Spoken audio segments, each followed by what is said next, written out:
Our John Roberts over at the White House on some fast-moving developments there, particularly with the administration taking full offense on the economy and indeed on this virus. John.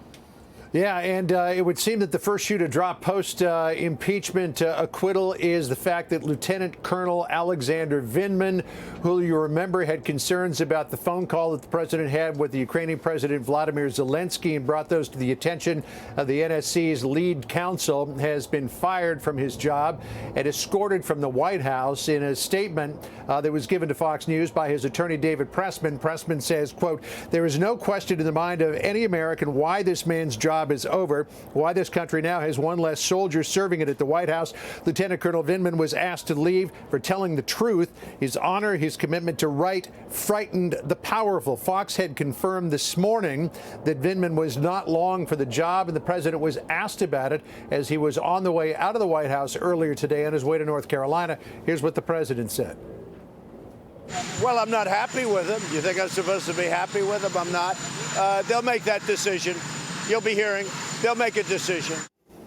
The press secretary had said earlier this week that some people may pay for what the president went through. Vindman had been detailed to the White House from the Department of Defense. It's assumed that he'll go back there, though we're double checking on that. Also today, a big victory for the president. The D.C. Circuit Court of Appeals, a three-judge panel, unanimously throwing out the emoluments lawsuit against him. Dozens of Democratic senators and House members had joined that lawsuit, charging that the president was making money from foreign governments at a number of places, including the Trump International Hotel here in Washington. Now, the D.C. Circuit did not decide the case on the merits. They simply ruled that the individual members of Congress did not have standing to file the suit because they did not represent a majority of either house. The president this morning, though, still taking it as a win. Listen here.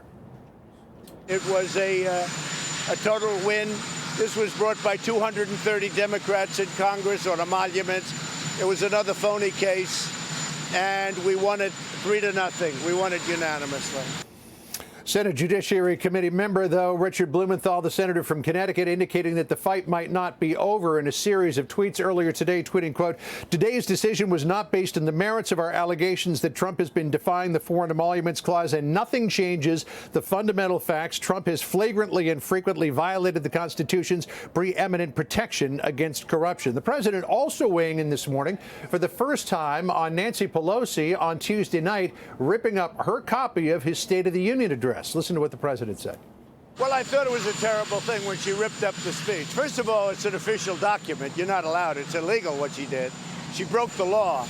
So the president claims there that she broke the law, but many legal scholars say because that was a courtesy copy of the speech and not an official presidential document, while the appropriateness of what she did could be debated, no laws were broken. But a lot of people have different ideas about that. Neil? Yeah, I guess they do. All right. Thank you, my friend. John Roberts at the White House.